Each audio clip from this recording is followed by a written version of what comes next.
SITKA labels these 3 items as the core lightweight, the core midweight, and the core heavyweight. But don't be fooled, you don't want to layer with all 3 at the same time. In this video, I'm going to briefly go over each of these items and when you may want to use them. We'll start with the lightweight hoodie, which is also what I'm wearing right now. The first thing I notice is that it is a thin, kind of a woven polyester material. It's a little bit noisy, but I'd say it's pretty dang quiet overall. It's just not quite as quiet as their merino, say. But it fits pretty tight. This is a large, I'm 6'1", so there's not a bunch of fabric brushing against itself, so it shouldn't be a problem at all. One thing I will mention for the bow hunter is that when your hood is up, you are concealed, but because of the face mask, you may want to watch your anchor points. If you're gonna use this with the hood, you should practice with the hood up as well, just because it does feel a little bit different. The face shield is inside of the hood, sewn in, and it does feel a little bit funny when you have the hood up and you're not using it, but not bad at all. Right now I have the hood down, face shield around my neck, and I don't even notice it. So I'd say this is definitely a positive, not a negative, especially if there's a little bit of cold weather and I'm using this as a base layer. This face shield is awesome. Overall, this is a very popular shirt, probably their most popular base layer, and it's got some great features that make it a very useful piece of gear. Moving on to the midweight fleece, one of the biggest points of this video is just to show people who may be buying online what the actual material feels like.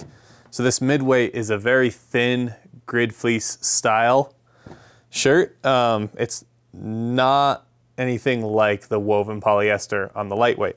So it's gonna hold a lot more heat. It's still gonna be breathable because it is so thin, and it has a really tight grid pattern to it. So there's a lot of opportunity for air and heat to escape when you're active.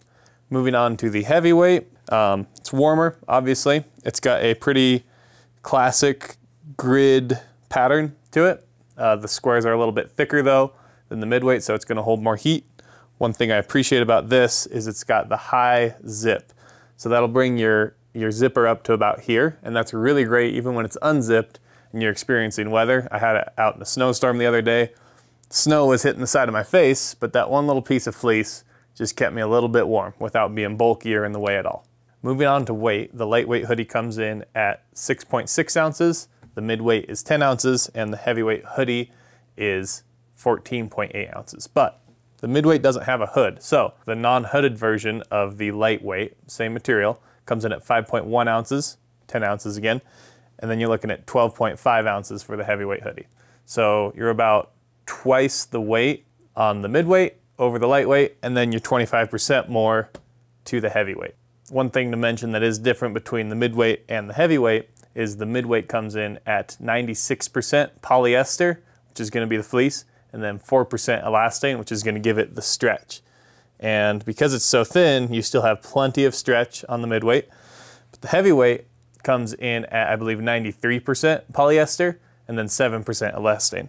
So you've got a little, well, it's about the same amount of stretch, but more elastane, which is going to hold water more than the midweight.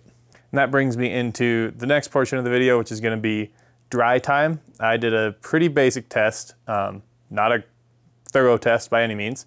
I just got the sleeves of each of these shirts wet, let them sit here in the office, no wind or anything. I actually did the same test with the lightweight that I'm wearing. The results were the lightweight that I was wearing dried in about an hour. This one that was just sitting here was completely dry in 3 hours. This one was pretty dry at that time, and this one was a little bit more wet than the midweight, but not that much. So even though there is more elastane, holds more water on paper, I didn't notice a ton of difference. I think the thicker fabric more than anything is what kept this from drying out as fast as this.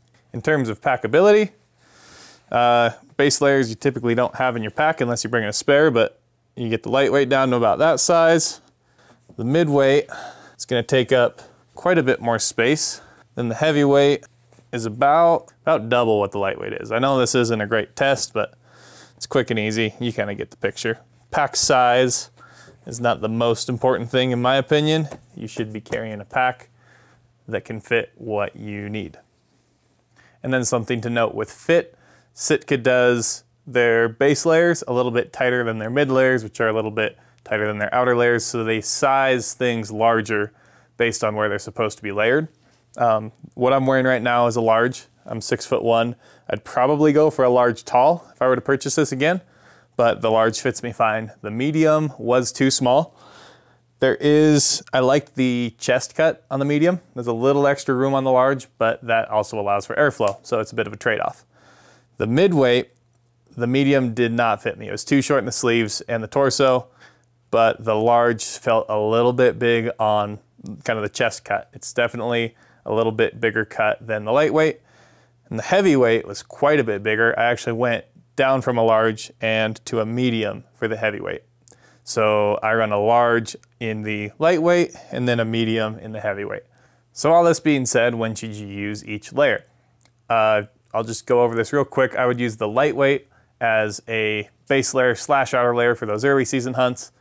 I would also probably layer it with the mid layer on an early season hunt. As the sun starts to go down, you need just a little more insulation, but you're still going to be moving. Throw this midweight over top of the lightweight. That's a great layering system. You can also use the lightweight underneath the heavyweight for a little bit more warmth. Now the midweight is an interesting one. I'd say it's an underrated piece of gear, mostly because people will look at the high temperatures on a day that you're elk hunting in September, and the high gets up to 80s, say.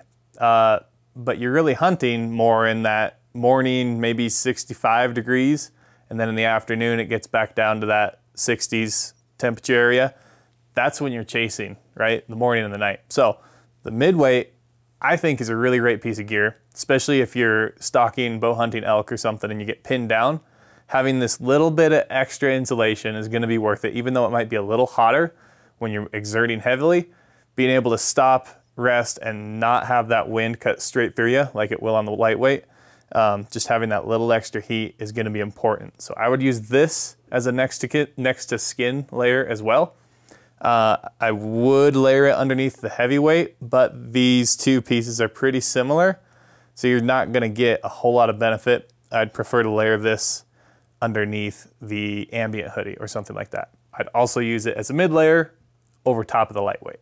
Now the heavyweight, it gets, like I said, it's not properly named, I would say, just because there's nothing really heavyweight about it. It's a lightweight mid-heat mid layer. So it's very much a mid layer. Some people have said that you could use it next to your skin. You could. I would take the midweight over the heavyweight in any scenario as my next to skin layer. The reason for that is this midweight is gonna dry a lot quicker if I'm sweating, especially on my body when I'm moving. Because of the breathability, it's gonna dry quicker. With the water tests, what I did here to see dry times, what it's missing is the heat coming off your body and also the airflow from movement or wind.